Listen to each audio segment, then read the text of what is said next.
confusing, but that's okay, because I'm going to show you exactly what I mean.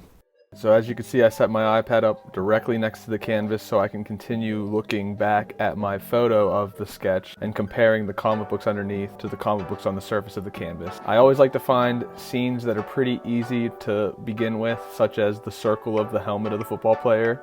Then it's just a matter of slowly adding the details where they belong on the surface of the canvas. We've got the beginning of the skeleton outline finished. It's a very easy, very simple technique to transfer an image without any math.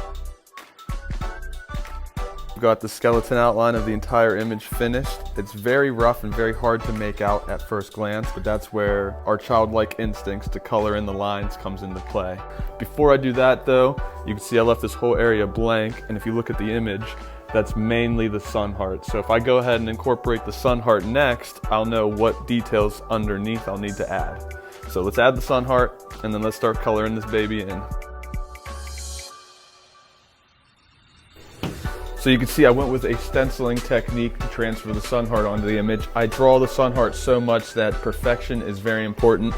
I have talked about how I make my stencils in a different studio time with Zach. Definitely check out an older episode.